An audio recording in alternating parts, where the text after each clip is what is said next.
Halo, saya Agus, balik lagi di Kolom Sinema.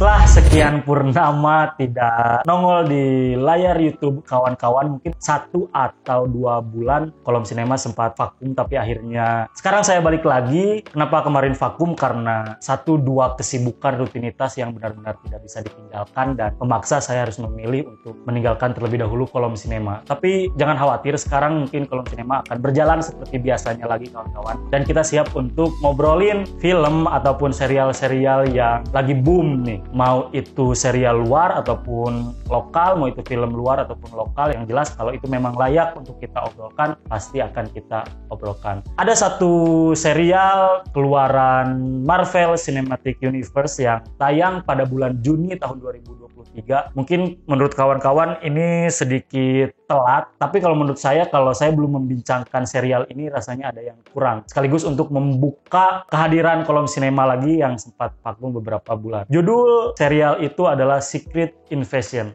Siapa yang nggak tahu Secret Invasion, apalagi kalau teman-teman pecinta komik Marvel ataupun pecinta film-film MCU, pasti kawan-kawan sudah menamatkan serial terbaru dari MCU ini. Tayang bulan Juni 2023 dan selesai pada bulan Juli 2023 dan memiliki jumlah episode sebanyak 6 episode. Kita disuguhkan cerita ataupun latar belakang tentang Nick Fury. Kawan-kawan kan pasti tahu siapa Nick Fury. Nick Fury itu adalah mantan direktur utama dari SHIELD. SHIELD itu organisasi rahasia pemerintah yang khusus bertugas untuk menanggulangi serangan-serangan yang tidak terdefinisikan dari makhluk luar angkasa ataupun dari makhluk-makhluk asing terhadap bumi. Dan Nick Fury ini juga salah satu aktor utama sebagai pembentuk dari kelompok superhero bernama Avengers yang kita tahu akhirnya bergabung pada tahun 2012 di film pertamanya di Avenger, yang diawali oleh Tony Stark sebagai Iron Man, kemudian ada Hulk, Thor, dan sebagainya. Balik lagi ke Secret Invasion kawan-kawan. Alur sederhananya menceritakan kembalinya Nick Fury dari luar angkasa, di mana dia diberi misi untuk menjaga bumi pasca terjadinya Endgame yang terjadi pada tahun 2019. Dia mendapatkan perintah untuk kembali keluar angkasa untuk memonitor bumi terhadap serangan-serangan dari pihak luar. Setelah diketahui ternyata banyak makhluk asing, kemudian alien dan sebagainya yang ternyata punya minat untuk mengunjungi bumi dalam tanda kutip. Kemudian kita akan disambungkan dengan bagaimana sosok Nick Fury ini yang pada tahun 97-98 menjadi agen biasa di SHIELD. I'm Nick Fury. Been riding the desk for the past 6 years, trying to figure out where our future enemies are coming from. Official SHIELD Kemudian activity. dia berkenalan dengan sebuah kelompok makhluk asing yang bernama Skrull. Skrull ini bukan nama pribadi ya, tapi Skrull ini nama ras asing alien yang terbuang dari planetnya karena terjadi peperangan. Kemudian mereka mencari tempat tinggal baru dan akhirnya bertemu dengan Carol Danvers sebagai Captain Marvel, yang juga kelompok Skrull ini diceritakan di film Captain Marvel pada tahun 2019. Dan ini berhubungan langsung, yang secara singkatnya kelompok Skrull ini berniat bekerja sama dengan manusia dengan dijanjikan sebuah tempat tinggal baru di mana mereka bisa tinggal di tempat itu dengan identitas mereka. Namun sementara mereka harus tinggal di bumi dengan menggunakan identitas palsu dan menyamar sebagai manusia. This is the promise. While you work to keep my home safe, Carol Danvers and I will find you a new one. Nah, titik inilah yang dipakai sebagai latar belakang Secret Invasion ini dimulai, di mana para kelompok Skrull muda yang tadinya dijanjikan tempat tinggal oleh Nick Fury dan juga oleh Carol Danvers ini merasa bahwa setelah terjadinya blip pada tahun 2019, mereka ditinggalkan begitu saja oleh Nick Fury dan juga oleh Carol Danvers tanpa kejelasan gitu. Mereka merasa dibuang, mereka merasa sebatang kara dan tidak ada yang berusaha untuk membuat atau mencarikan tempat tinggal yang baru untuk mereka, hingga pada akhirnya kelompok-kelompok Skrull muda ini memberontak terhadap Nick Fury, ingin menagih janji Nick Fury, namun Nick Fury-nya keluar angkasa. Dan dari situlah pemberontakan yang dipimpin oleh Graphic, seorang tokoh Skrull muda yang ingin menjadikan bumi sebagai tempat tinggalnya karena merasa sudah tidak punya tempat tinggal lagi dan merasa dibohongi. Mereka, Skrull yang ternyata sudah hidup selama 30 tahun di bumi dengan hanya sedikit orang yang mengetahui keberadaan mereka, salah satu Nick Fury, itu sudah menjelma menjadi orang-orang penting dan tokoh-tokoh hebat di bumi. Contoh misalnya di serial ini kita juga cukup dikejutkan oleh beberapa adegan di mana tokoh-tokoh penting di dalam MCU sebenarnya adalah sosok Skrull yang menyamar sebagai tokoh tersebut. Kita ambil contoh misalnya Agen Rhodey atau War Machine yang kita tahu sebagai sahabatnya Tony Stark. Itu ditis di serial ini sebagai seorang Skrull yang selama ini menyamar menjadi Agen Rhodey. Kemudian Agen Rhodey-nya dibawa kemana? Ternyata banyak teori yang berseliweran bahwa Agen Rhodey sudah diculik oleh para kelompok Skrull ini sejak film Civil War yang tayang pada tahun 2016. Kalau memang benar teorinya seperti itu, maka Agen Rhodey ini sudah melewatkan beberapa momen penting yang ada di MCU, seperti misalnya adegan Infinity War, kemudian Endgame, kemudian matinya Tony Stark, ataupun momen blip di mana memusnahkan hampir sebagian umat manusia. Nah, Rhodey yang asli itu sama sekali tidak menyadari momen-momen itu karena dia diculik oleh Skrull.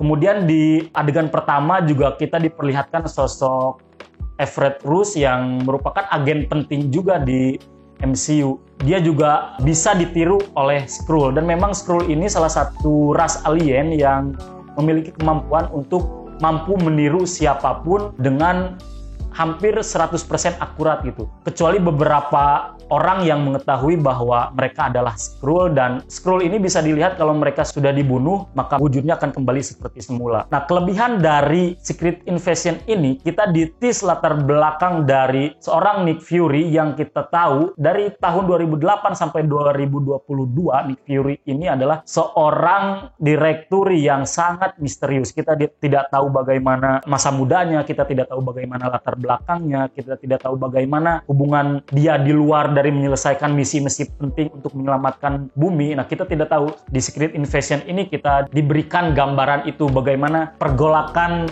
batin seorang Nick Fury yang dengan banyak kekuasaan yang ia miliki, dengan banyak akses yang ia miliki, ia tetap seorang manusia biasa yang bisa tua, yang bisa lemah, kemudian yang tetap sebagai fitrahnya sebagai manusia dia memiliki rasa cinta, walaupun cintanya di Secret Invasion ini ternyata kita tahu bahwa kan seorang Skrull gitu.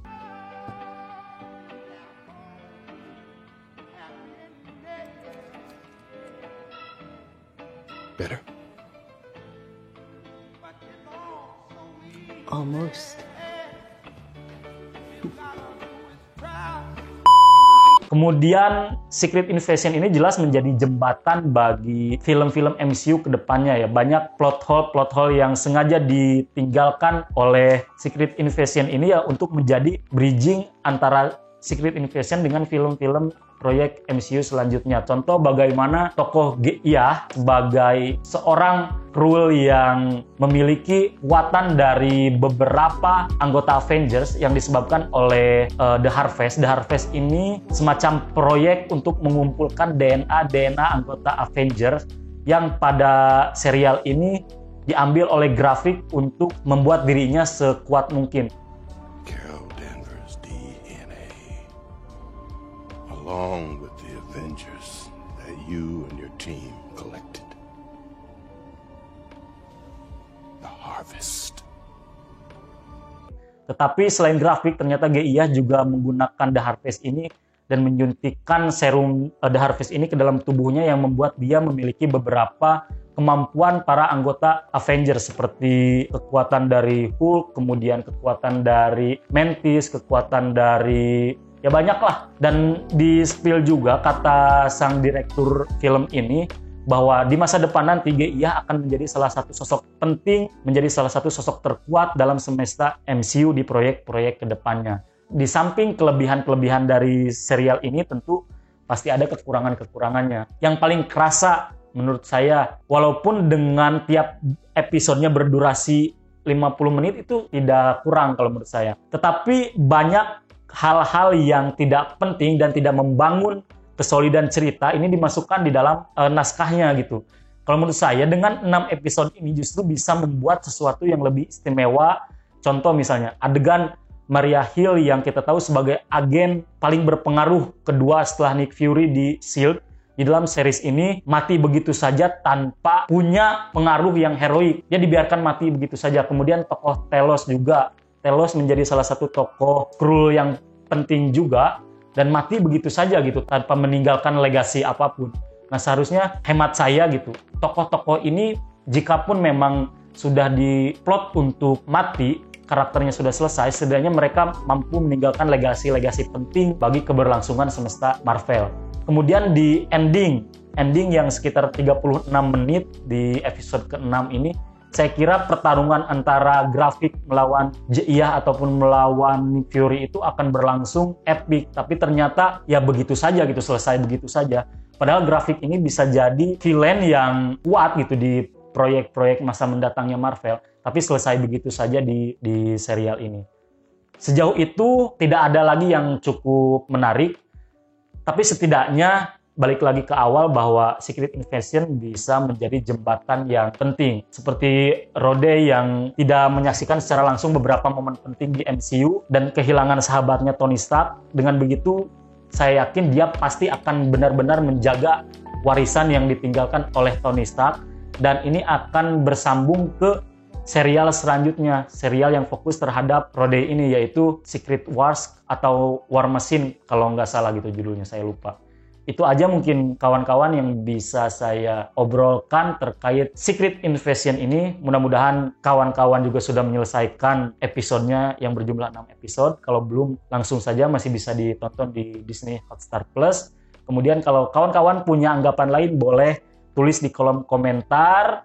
Jangan lupa saksikan terus konten-konten Kolom Sinema. Kita akan terus ngobrolin film ataupun serial yang memang layak untuk diobrolkan. Itu saja. Terima kasih kawan-kawan. Sampai bertemu di obrolan berikutnya. Bye-bye.